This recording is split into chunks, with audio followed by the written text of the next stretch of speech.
Hi, everyone. Thank you so much for tuning in to Plan the Day Brightside Chat. My name is Christina Goebel, co-founder and president of PlanTheDay.com. And I'm really excited to introduce Sadee Oshman to the show. Thanks so much for coming on, Sadee. Hi, everybody. Thanks, Christina. So Sadee is a dear friend of mine. She's one of my bridesmaids in my wedding, and she had a destination wedding.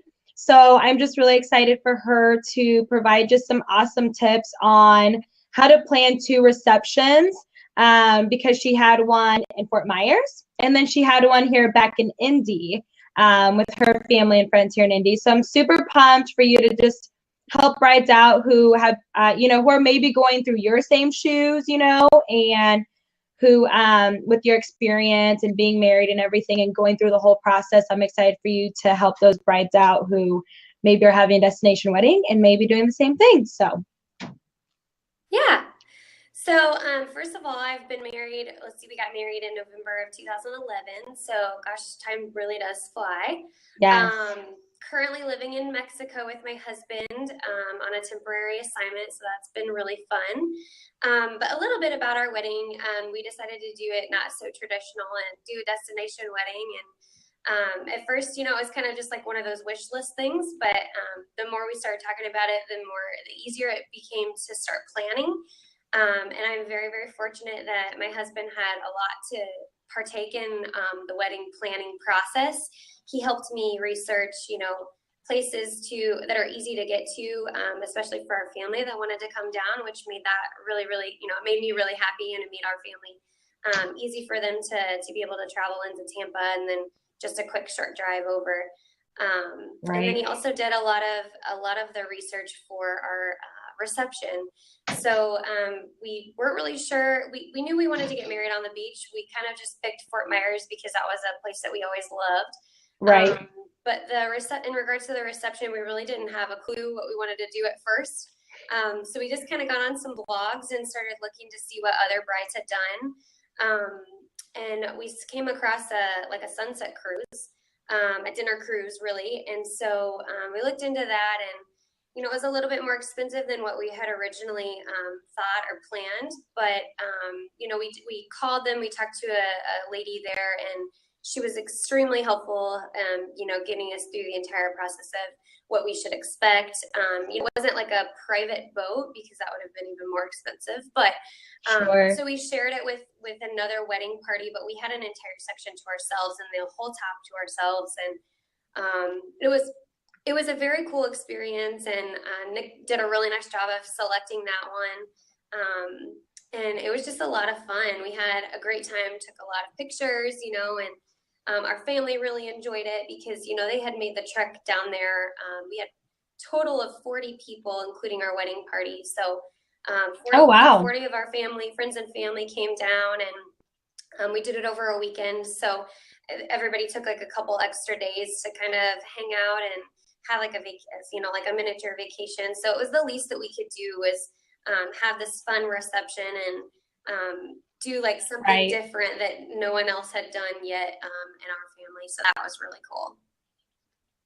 So what was the name of the cruise that you guys did for your wedding, for your reception? Yeah, it was Starlight. Do you remember the name? I think it was like Princess Starlight or Starlight Princess Cruises.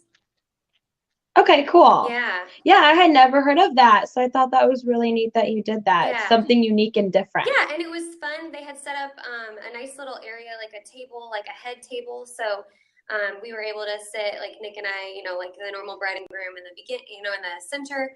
And then our bridal party got to sit with us, and then, all of the family around it. So it was set up very much like a normal reception. And then there was like a dance floor area, and it was just really cool to be able to say that it was like on a boat, and it's just a different experience for them. So. Right. So how did you invite people to your destination wedding in Florida versus the reception that you had back here in Indy? Kind of talk through that process. Yeah, so that was a little more difficult, but I would say, we just kind of started by talking to friends and family and kind of getting a feel for, who was actually going to be able to make the trek down. Obviously we invited all of our our family. Right. And so, it really was kind of just up to whoever could make the trek down. So then we Right. sent out like formal invitations, but we wanted to kind of get a feel first of like how many people were going to come, and we had no idea that it was going to be 40 people. That was actually it was a high number for us. We were not expecting to have that many friends and family. We're so blessed that we were able to celebrate it with that many of our close friends and family. So thank everybody for coming. It was awesome. Yeah, that's so neat. Yeah. So did you have like separate lists, you would We say, for did. like, Yeah, we okay, had two different lists, and basically everybody who came to the Florida wedding and reception was also invited to the Indianapolis reception. okay, So they could kind of relive the moment with us. And we had a right, videographer do our entire wedding in Florida. That was the one thing that I definitely wanted, was a videographer. And before we left Florida, they actually they gave us the DVD. So that we went back the next weekend in Indianapolis and had the reception in Indianapolis, and at the very beginning, we played our wedding video so that everybody could kind of get a feel for what it was like for us to, for the bridesmaids and the groomsmen to walk on the beach and see it kind of right. from that angle. So it was really cool. Now with the reception here in Indy, did you kind of know where you wanted it to be? How many people? Like you had a good idea, Yeah. or was that kind of? We knew how many people that we were going to be hosting, Okay. but we had no idea where. So my mom's cousin has his own catering business. So it's Italian food, and we knew that we wanted to definitely use him. And finding a place that would allow you to bring in your own caterer is really slim. So we were kind of, Yep. At the grace of figuring out a place that was big enough that would also allow us to bring in our own caterer. But we had found this cute little place in just Martinsville that was just south of where we grew up. And so we had heard about it through some friends. Went there and met with the guy and talked to him, and it was very beautiful. It was a perfect location, and they did a really nice job of helping us set everything up and getting enough tables for, I think we had just a little under 200 people. So Oh yeah. Oh wow, that was bigger than I remember it being. yeah, it was a lot. That's awesome. Yeah. No, it was fun. It was so much It was fun. so much fun.